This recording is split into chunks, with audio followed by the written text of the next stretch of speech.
주님 주신 십자가의 사랑과 평화가 여러분과 함께 하시기를 기원합니다. 한 수도사가 평생을 동굴 속에서 홀로 지내며 기도하는 삶을 살고 있었습니다. 한 청년이 그를 찾아가서 가르침을 청했습니다. 그러면서 이렇게 물었습니다. 수도사님, 아직도 악마와 싸우고 계십니까? 그러자 수도사가 대답합니다. 아니, 더 이상 악마와 씨름하지 않는다네. 나도 늙었고 악마도 늙어서 이제 더 이상 씨름을 할 수가 없지. 그런데 이제는 내가 하나님과 씨름하고 있다네. 라고 답을 했습니다. 청년이 물었습니다. 그러면 하나님과 씨름해서 이기려고 하십니까? 그때 수사가 대답합니다. 아니, 하나님께 지려고 씨름한다네. 그런데 아직도 내 뼈가 남아있는 것을 보면 내가 완전히 하나님께 지지는 못했는 것 같네. 하나님께 지려고 하는 씨름, 여러분 어떻게 생각하십니까? 하나님께 지려고 하는 씨름, 어떻게 들리십니까? 아직도 펄펄 살아있는 나는 어떻게 하나님을 이기려고 하지 않나 생각해 볼 수 있는 거예요. 어찌 배우셨습니까? 하나님과 씨름해서 이기려고 배웠습니까? 지려고 배웠습니까? 분열해서 야곱이 하나님과 씨름해서 이겼습니까? 졌습니까?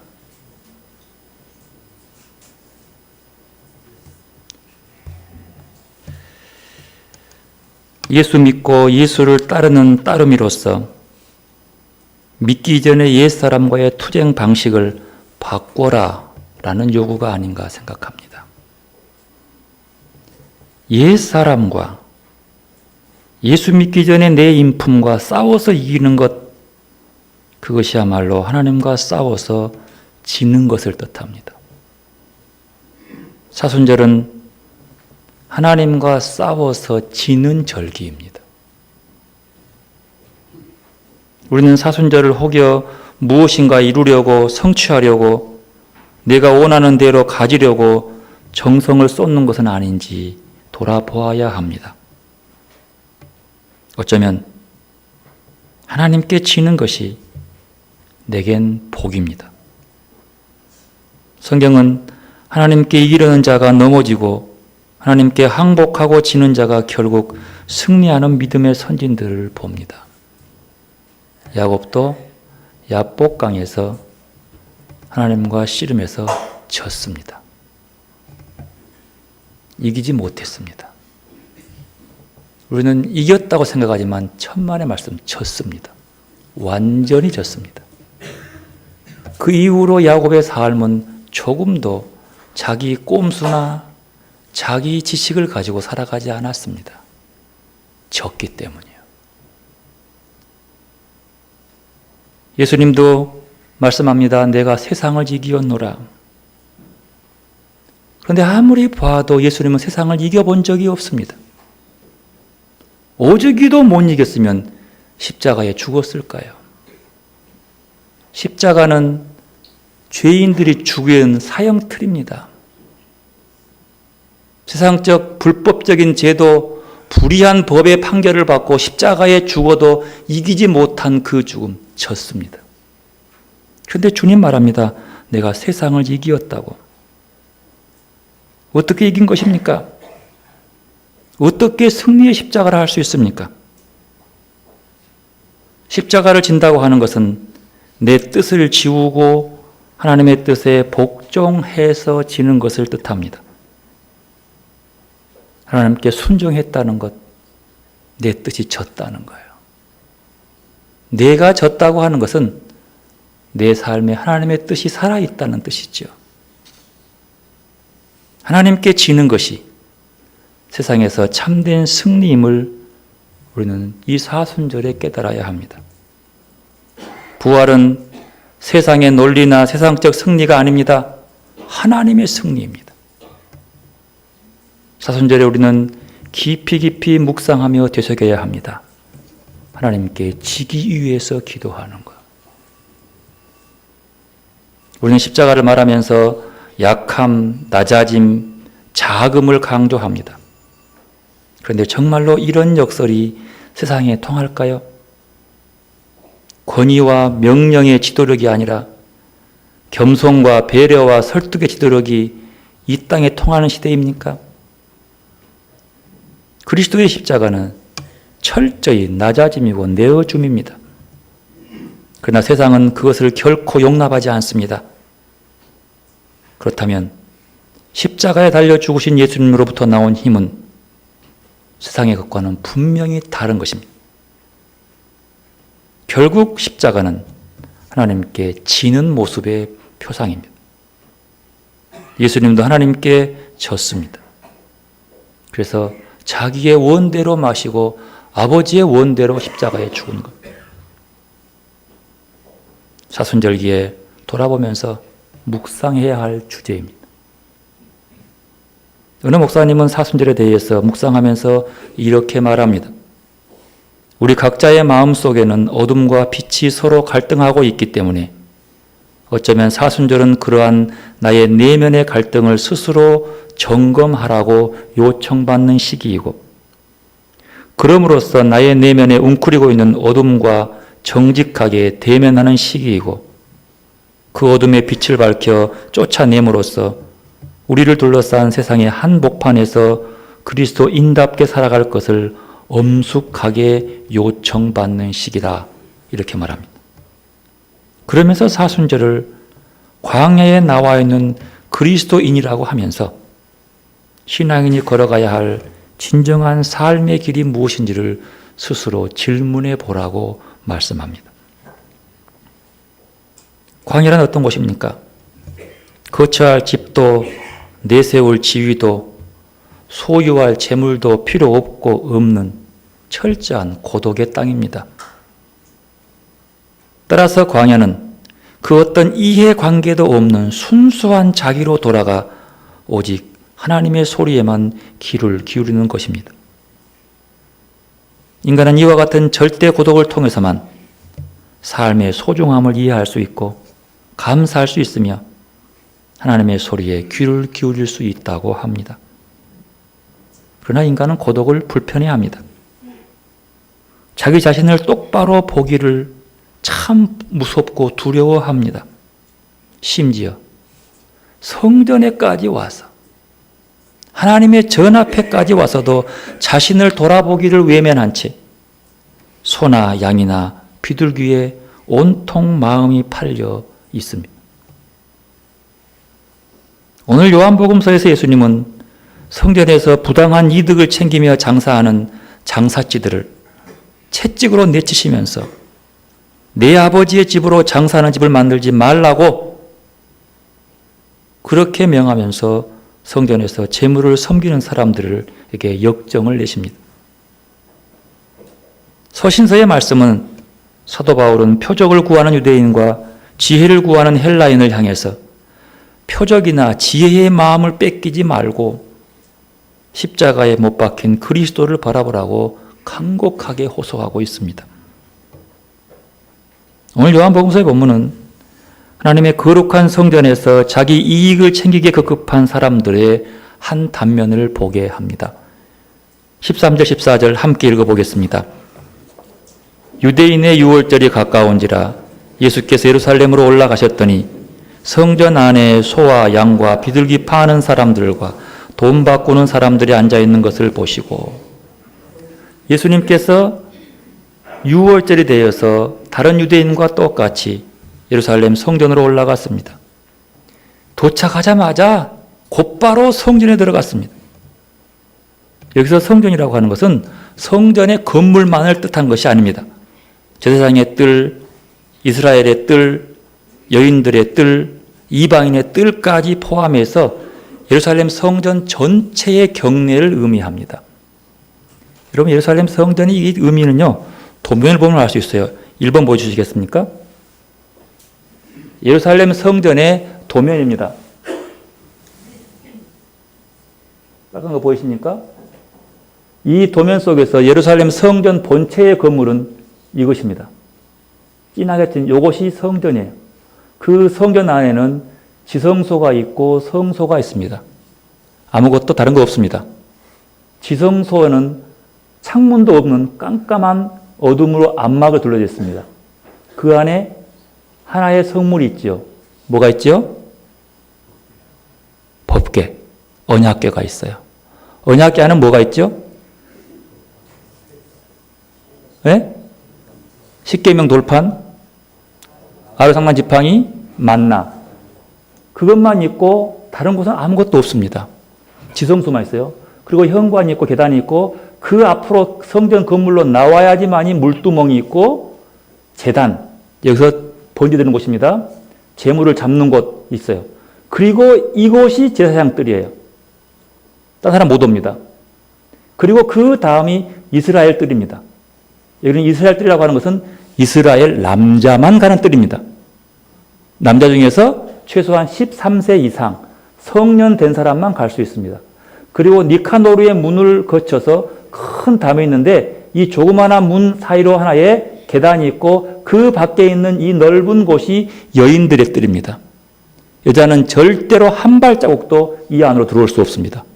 부정해지니까요. 이렇게 되어 있어요. 이 뜰, 그리고 이 뜰 밖에 있는 이 부분이 성전 미문입니다. 이 밖에 이방인의 뜰이 포함되어 있습니다. 예루살렘 성이 이렇게 되어 있는데 아마 대충 한 이 정도의 거리를 놓고 요즘에 통곡의 벽이 아마 이쪽 벽 정도로 추측이 가능합니다. 도면을 보면 알 수 있어요. 그러니까 잘 보십시오. 여기서 말하는 성전이라고 하는 것은 아마도 비둘기 파는 장소는 최소한 여기는 안 오겠죠. 이쪽 근방이나 이 근방 쪽에서 이루어지는 일들입니다. 그러나 모두가 다 성전 경내에 있습니다. 멀리 있지만 여인들도 뭐하러 왔습니까? 성전을 향해서 하나님 앞에 나와 있는 자들이에요. 이런 곳에서 지금 장사하고 있는 것이라고 볼 수 됩니다. 지금 이 성전 안에 들어오시면서 본 거예요. 이렇게 하나 도면을 보고 볼 수 있어요. 예배를 드리러 오는 사람들 속에서 사람을 부르는 소리, 흥정하는 소리, 짐승의 울부짖는 소리, 성전이 북새통을 이루었습니다. 사는 동안 이런저런 일들에 지치고 상처 입은 사람들이 하나님 앞에 고요히 자기를 돌아보고 참회하고 용서 안 받고 새 힘을 얻는 공간이야 할 성전이 시장바닥이 된 것이지요. 그렇다고 이렇게 장사하는 것이 결코 나쁜 것만은 아닙니다. 왜냐하면 그 당시는 비행기가 없기 때문에 6월절이 되면 먼 길을 걸어와야 돼요. 한 달, 두 달. 최소한 갈릴리에서 걸어오면 예루살렘까지 보통 10일 내지 14일이 걸려요. 그러면 집에서 아무리 좋은 양이나 염소를 가지고 온다 할지라도 이 여행길에 사람들이 있는데 이것들이 온전한 게 되겠냐는 거예요. 그래서 성전에서 그들을 위해서, 그들의 편의를 위해서 짐승을 좋은 걸 준비해 놓고 그냥 돈으로 사서 바치게 하는. 왜? 하나님을 기쁘시게 하는 것이 그들의 삶의 원칙이기 때문에. 또한 성전에 오면 성전세를 내야 되는데 성전세는 일반 화폐로 안 됩니다. 특이한 화폐로 바쳐야 했기 때문에 그들을 위해서 미리 성전 앞에서 그들의 환전해 주는 거예요. 왜? 그들의 편의를 위해서. 편의를 위해서. 얼마나 고마운 일입니까? 그런데 정말로 그 동기만 있었을까요? 우리는 편의를 위해서 가장 본질적인 것을 포기할 때가 많습니다. 특히 교회에서 편의를 위해서 본질을 잃어버릴 경우가 많습니다. 본말이 전도되는 일들이 우리의 삶의 주변에 비일비재합니다. 그런데 이런 어쩌면 좋은 의미로서의 편의에 따라서 할 이 일을 어쩌면 관행인데 예수님은 불같은 화를 내십니다. 15절에 보면 노끈으로 채찍을 만드사. 여러분, 원래 예수님의 얼굴은 어떤 얼굴이에요? 어떤 얼굴이에요? 온화하고 인자하고 자비롭게 생겼죠. 보면 그냥 무서울 만큼 그런 생각이 아니라 온화한 모습으로 그려보셨죠. 저도 안 봐서 모르지만 대충 그럴 거예요. 온유한 주님의 목소리를 보면 그 얼굴도 표현할 수 있어요. 그런데 채찍을 만들고 있는 예수님의 얼굴은 온화할까요? 순결한 얼굴일까요? 화가 난 예수님의 얼굴 한번 그려보십시오. 어떤 얼굴인지. 얼마나 화가 났으면 채찍을 만들자마자 튀쳐나와서 채찍을 휘둘러서 소를 쫓고 양을 쫓고 돈 바꾸는 사람들의 돈을 쏟아버리고 상을 엎어버립니다. 15절 함께 읽습니다. 노끈으로 채찍을 만드사 양이나 소를 다 성전에서 내쫓으시고 돈 바꾸는 사람들의 돈을 쏟으시며 상을 엎으시고. 왜 이렇게 역정을 내신 걸까요? 그들의 도움이 순수하지 못했기 때문입니다. 그들은 성전에서 장사를 하거나 환전해 주면서 어느덧 부당하게 이익을 더 남기는 방법을 터득한 것. 그 부당한 이익을 중심으로 그들은 성전 관리들 사이에 이해가 맞아떨어졌고 그들은 그때부터 제사로 온 사람들에게 부당한 힘을 행사하기 시작했습니다. 먼 길을 돌아와서 가까운 예루살렘에서 좋은 양 한 마리 사가지고 들어오는데 그 몇가지 말합니다. 세우라고. 아이고 이 양은 흠이 있네. 이런저런 흠을 잡으면서 제사드릴 수 없는 양이라고 퇴짜를 놓습니다. 그래서 하는 수 없이 성전 안에 있는 양을 삽니다. 그 양은 하자 있어 보임에도 불구하고 이유 없이 통과됩니다. 당시의 기록으로 보면 성전 밖에서 사는 양이나 염소의 가격보다도 성전 안에서 사는 양이나 염소의 가격이 16배나 높았다고 합니다. 그러면 아시겠죠? 16배나 높았다는 이유가 뭘까요? 왜 비싸게 준 거죠? 자기 이익만 챙기려고요? 왜 그럴까요? 그 상점의 자리를 독점하기 위해서 남보다 경합해서 더 많은 돈을 누가 줬어요? 성전 관리에게 준 거예요. 그러니까 비싸죠. 비싸게 안 받으면 세가 안 나오거든. 인천공항은 면세점이 아니라 훨씬 비싸. 왜요? 세금을 월세를 많이 내니까. 거기에 충당하려면 할 수 없는 거예요. 그러니까 이 부패의 부당한 방법을 보이죠. 16배 비쌌다는 것은 그만큼 많은 돈을 줘야지 그 자리를 차지한 거예요. 이게 눈에 보이는 거죠. 거룩한 성전에서 그들은 그런 짓거리를 한 거예요. 돈 바꾼 사람도 마찬가지입니다. 당시 환전은요, 사내들인 공유에서 관장했는데 역시 그들도 그 과정에서 부당한 이익을 남긴 거죠. 예수님은 이에 대해서 분노하신 겁니다.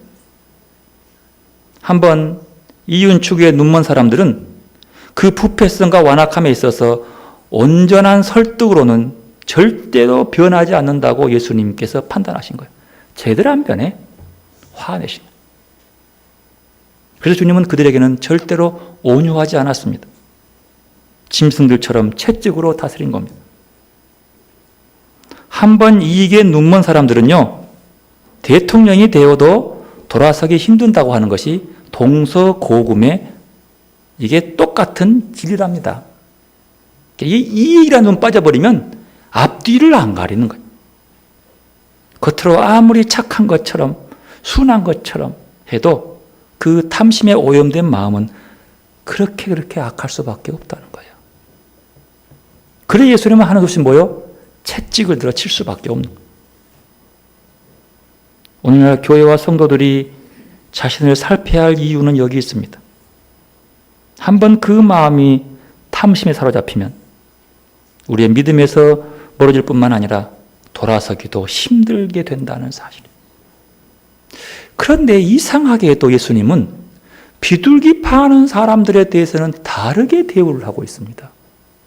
채찍으로 몰아내지 않아요. 16절 함께 읽어봅시다. 비둘기 파는 사람들에게 이르시되 이것을 여기서 가져가라. 내 아버지 집으로 장사하는 집을 만들지 말라 하시니. 분노의 감정을 막 폭발하면서 막 꽉 쫓아내고 막 휘둘렀던 그 예수님의 모습이 갑자기 비둘기파 사람 앞에서는 아무 과격한 행동을 나오지 않고 그냥 말합니다.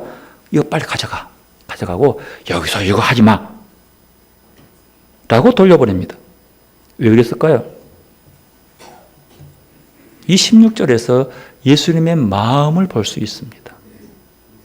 구약성경에 의하면 비둘기를 가지고 하나님께 제사를 드리러, 제물로 제사를 드리러 나온 사람들은 어떤 사람들이에요? 가난한 사람들이에요. 그러니까 가난한 사람들을 상대로 장사하는 비둘기 파는 사람들은 역시 자본이 없는 가난한 사람들이죠. 싼 걸 파니까 얼마나 남겠습니까? 그들의 마음을 헤아린 거죠. 그들을 배아린 거죠. 배려해 주는 거죠. 그래서 네 산 수습에 가거라. 이해해 주는 예수님의 그 마음. 가난한 자들을 향한 주님의 마음을 그대로 엿볼 수 있는 부분입니다.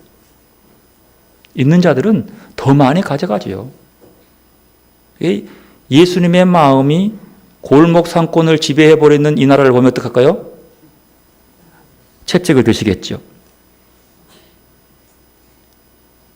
하나님, 주님은 그걸 못 참아요. 그런 것들을 무시할 수는 없다는 거예요. 그런데 예수님께서 꼭 이렇게 그러면 화를 내야 됐는가? 이 부분이지요. 그 당시 종교 지도자들이 예배보다는 돈벌이에 더 큰 관심을 가졌기 때문에 화낼 수밖에 없다라고 어느 신학자들은 얘기합니다. 독점을 이용한 벌이. 그러면 결국은 독점에서 그렇게 비싸게 받으면 누구만 아픈 거예요? 가난한 순리자들만 피해보는 거예요. 가난한 자들이 하나님 앞에서 하나님을 만나러 올 수 있는 가격이 없는 거죠. 못 들어오는 성전 뜰에서 제사는 여기다가 불을 붙여야 여기까지 들어올 수 있는데 최소한 여기까지 와서 제사를 드리고 성전에 가서 기도하고 나올 수 있는데 재물이 없으면 이 문을 통과할 수가 없는 거예요. 그렇게 값비싼 걸 주고 들어가려니 돈이 없어. 결국 가난한 자는 이 단 앞에 하나님 앞에 속죄제나 감사제를 드릴 수가 없어. 그럼 뭐가 안 되는 거예요? 하나님을 만날 수가 없다는 소리예요. 그때 당시 법으로 하면. 주님이 그래서 분노하는 거예요. 성전이라는 것은 어떤 곳입니까? 만일 성전이 사람들이 모이는 모임 장소이거나 하나님께 예배드리기 위해서 구별해 놓은 장소에 불과하다면 예수님의 이 분노는 이해가 안 되는 부분이죠. 교회가 뭐냐? 사람들이 모여서 하나님께 예배하기 위해서 구별해 놓은 것이다. 이렇게만 얘기하면 그건 교회의 본래적인 의미가 없는 거예요. 성전의 중심은 지성소입니다. 왜냐하면 지성소예요. 보이시죠? 지성소 안에요. 이 속에 있는 언약궤 위에 뚜껑을 뭐라고 하는 줄 아십니까? 2번 보십시오. 이게 언약궤입니다. 이게 지성소에 들어있어요. 지성소는 이 통 안에 3개 들어있습니다. 그리고 이 뚜껑을 이렇게 해서 2개의 요 있는 것은 그룹들이에요. 날개 있는 그룹이에요. 3번 보이실까요? 이렇게 생겼어요. 양 날개로 그룹들이 품고 있죠. 2번으로 가십시오. 그리고 이 가운데는 비어 있어요. 이 뚜껑을 보고서 속죄소라고 합니다. 그리고 다른 말로 시은좌. 시은좌. 시자는 베풀시, 은자는 은혜의 은. 그러면 시은좌 뭐예요? 은혜를 베푸는 자리. 그 은혜를 베푸는 자리가 이곳입니다. 물어볼게요. 은혜를 베푸시는 분은 누구예요? 하나님이요. 그러면 이곳이 뭐예요? 하나님의 자리요. 그런데 하나님의 자리에 그룹만 이렇게 그룹해서 양쪽에 있지 뭐였어요? 아무것도 텅 비어 있어요. 텅 빈 이 공간. 왜 그럴까요? 십계명에 하나님의 형상을 만들지 말라. 형상을 안 만들어요. 텅 빈 공간에 그저 그룹들이 싸고 있는 그 자리 속에 이게 시은자, 은혜를 베푸는 자리, 하나님의 자리, 하나님이 거하시는 자리요. 지성소는 창문이 없는 깜깜한 암흑곳입니다. 그리고 저것만 가운데 있습니다. 그리고 저기는 아무나 가는 것이 아니라 1년에 한 번 대제사장이 속죄일에 들어가서 이스라엘의 죄를 회개하고 나오는 자리예요. 들어가서 속죄한 다음에 하나님이 이 시은좌에서 은혜를 베푸죠. 어떠네요? 내가 너희의 1년 동안 지은 죄를 용서하노라. 그 음성을 듣고 나오는 자리예요. 아무나 잘못 들어가면 지성소에는 죽습니다. 대제사장도 속죄하지 아니하고 들어가면 죽습니다. 그 자리가 이것 때문이에요. 하나님은 정결하지 않으면 만날 수 없는 자리예요. 텅 빈 공간, 침묵의 공간, 이것이 성전을 성전되게 하는 거죠.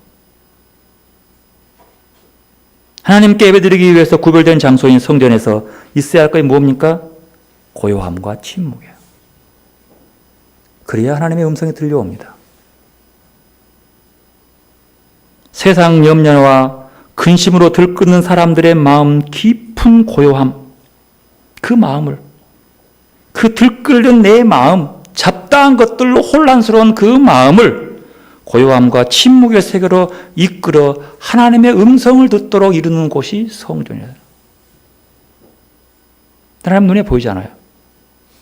저 자리에서. 저기는 아무도 갈 수 없어요. 그저 저기서 세미한 음성을 듣고 나온 대제사장이 대신 말할 수밖에 없는 거예요. 이렇게 말씀하시더라. 그 말을 듣고 감당할 수 없는 사가랴는 입을 봉해버려요. 말을 못해. 세례요한을 낳는다는 말을 못하고 입을 봉하고 그냥 가는 거예요. 그것이 이 자리예요. 고요히 하나님을 기다리며 하나님을 만나고 그분의 음성을 듣고 그분을 사모하고 기억하고 그분의 말씀을 들려지고 나누어져야 할 성전에 장사치들의 소리가 우렁차고 이익을 남기는 목소리가 그 마음을 다스리고 있는 곳에 어찌 하나님이 보이며 하나님의 음성이 들려올 수 있겠냐고 하는 거예요. 여기서 예수님의 분노는 분을 참지 못한 분노라기보다는 그들을 사랑하는 사랑의 모습이라고 어느 분은 봅니다. 장사의 제도나 사람의 판단으로 하나님을 만나지 말고 진정으로 겸손하게 고요히 그 사랑을 기다리라고 하는 주님의 간곡한 안타까운 마음이 곁들어 있다고 보는 거죠. 주님 말씀하는 거예요. 내 아버지 집을 장사하는 집으로 만들지 말라. 그 말은 뭐예요? 내 아버지의 집을 누구라도 와서 거두시는 은혜를 받고 그 음성을 듣고 돌아가도록 만들어라. 그러니까 제발 사람의 말로 채우지 말고 하나님의 음성으로 채우도록 제발 좀 침묵해라. 그 마음. 침묵과 고요가 사라진 곳에 하나님의 음성을 들을 수 있겠습니까? 뭔가로 들끓고 있는 내 마음 속에서 하나님의 마음을 알아챌 수 있겠냔 말입니다.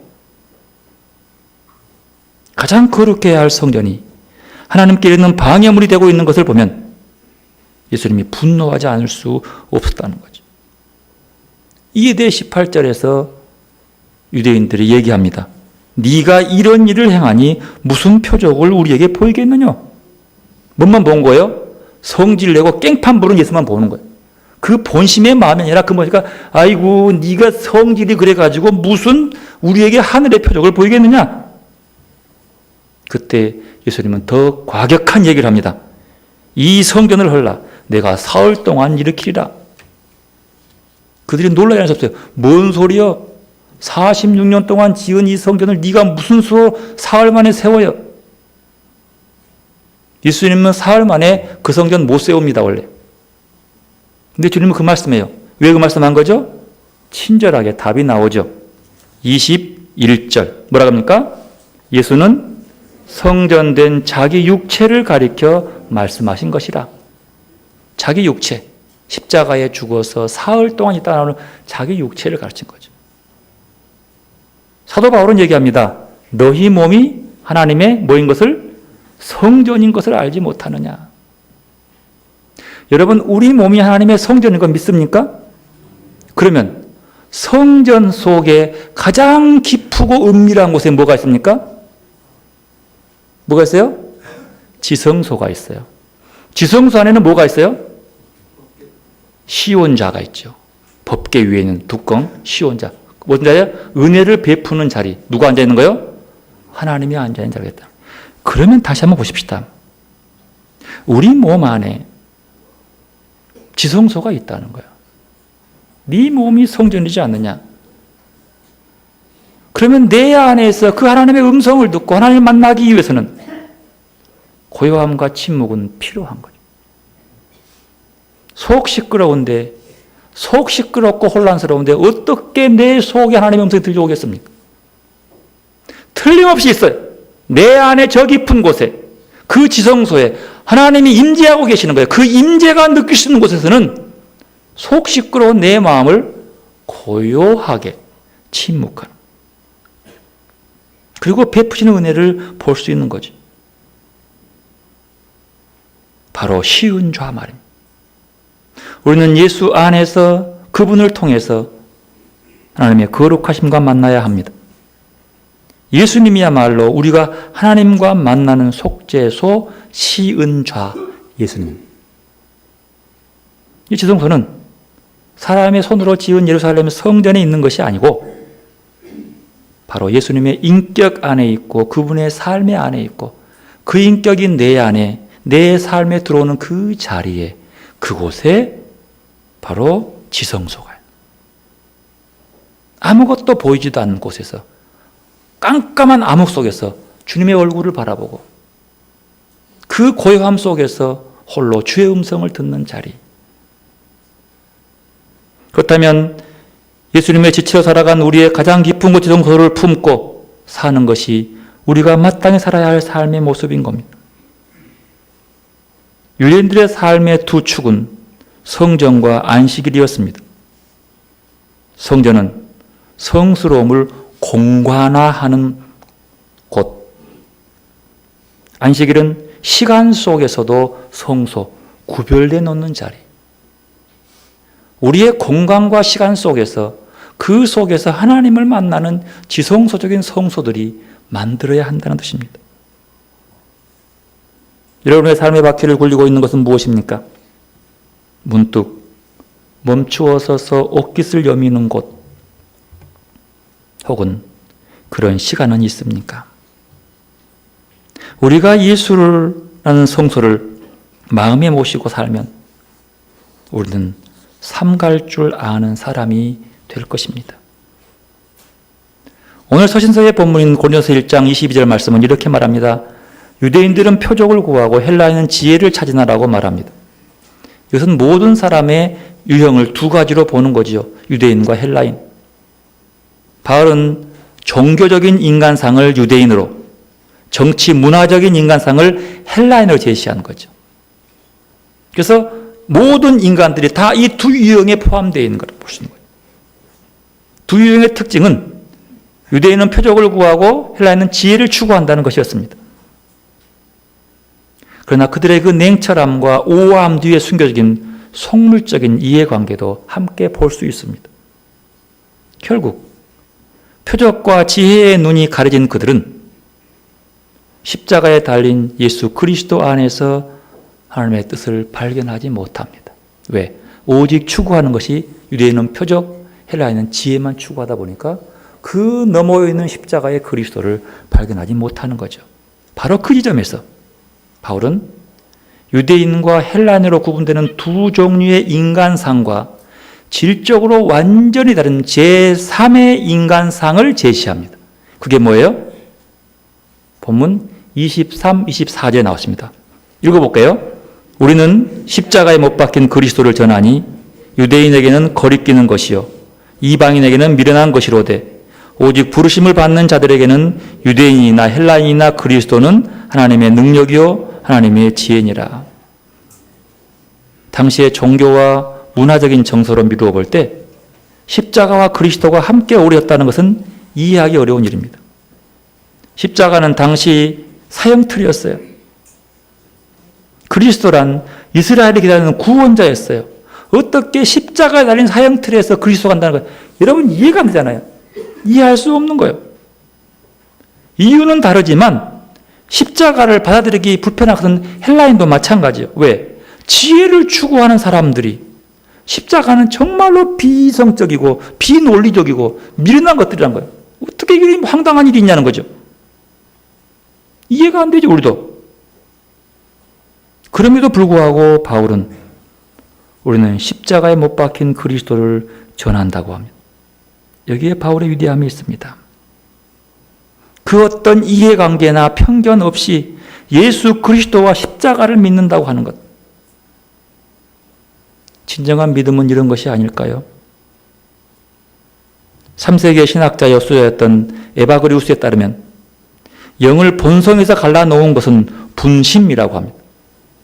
분심은 4가지의 근원이 있는데 사물, 사념, 정욕, 악령 4가지로.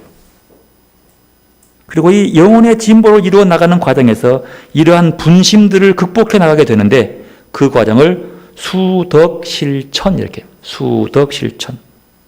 그리고 수덕실천에서 승리할 때 최종적으로 끌어올려지는 단계가 무정념, 즉 아파테이아라고 합니다. 아파테이아는 가장 고상하고 타당하다고 여겨지는 정신활동까지도 벗어버리고 가장 순수하게 되어 상념들을 완전히 벗어날 때 시작되는 단계. 그러면서 말하기를 그 순수해진 마음이야말로 하나님이 거하시는 곳이다 이렇게 얘기하는 거예요. 그 자리. 무정념의 상태. 이 자리. 하나님을 향한 순수한 신앙은 모든 잡다한 지식과 온갖 꾸며진 사상들을 뛰어넘도록 만들어 준다는. 그래 예배하고서는 최종적으로 이렇게 말해요. 무한한 무지에 이른 사람은 행복하다. 무한한 무지에 이르는 사람은 행복하다. 바울은요, 고전 2장 2절에 말합니다. 내가 너희 중에 예수 그리스도와 그의 십자가에 못 박힌 것 외에는 아무것도 알지 아니하기로 작정하였음이라. 같은 의미죠. 바로 여기에 아파테이아, 청정심, 순수함이 시작되는 단계. 여러분, 교회의 본질은 깨끗함과 거룩함입니다. 교회가 성도가 거룩과 순결을 포기하면 주님도 우리를 향해서 온유함을 포기하십니다. 만일 예수님이 오늘 우리 교회에 오시면 주님 우리에 대해 어떻게 행동하실까요? 칭찬할까요? 슬퍼할까요? 아니면 채찍을 들고 강단을 둘러부실까요? 사순절이라고 하는 광야의 시간이 시작된 지 벌써 3주가 지나갑니다. 이 영적 계절에 오로지 하나님의 소리에만 귀를 기울이는 이 광야에서 지금까지 내가 살아온 타산적이고 이기적인 인생을 둘러엎고 그 어떠한 잡다한 이해관계도 지식도 사상도 없는 순수한 청정한 자기로 돌아가 하나님 외에는 그 어떤 망상도 허용하지 말고 내 아버지의 집인 나를 탐심에 물들이게도 말고 오로지 십자가에 못 박히신 주님만을 바라보다가 봄을 맞는 나무가 새 잎을 틔우듯 새 믿음의 싹을 틔우기를 저는 소망해 봅니다. 그리고 우리의 가슴 속에 쉬운 좌이신 예수 그리스도를 모시고 살기를 소원합니다. 그렇게 되면 우리 속에는 정치, 경제에 대한 이야기는 확 줄어들고 시와 노래가 흘러나올 것입니다. 교회를 교회되게 하는 것은 화려한 건물도 사람들의 시선을 끌만한 다양한 프로그램도 아닙니다. 가장 깊은 곳에서 침묵 가운데 말씀하시는 하나님의 음성을 들을 귀가 열려 있을 때 우리는 진정한 하나님의 교회라 할 수 있습니다. 주님을 모신 사람은 찬양하지 않을 수 없고 주님을 사랑하는 사람은 시인이 되지 않을 수 없다고 어떤 분은 얘기합니다. 사순절 순례여정을 계속하면서 마음을 고요히 침묵 가운데 말씀하시는 주님의 마음에 집중하는 시간들이 되시기를 바랍니다. 기도로 나가십시다. 마음이 청결한 자는 하나님을 볼 곳이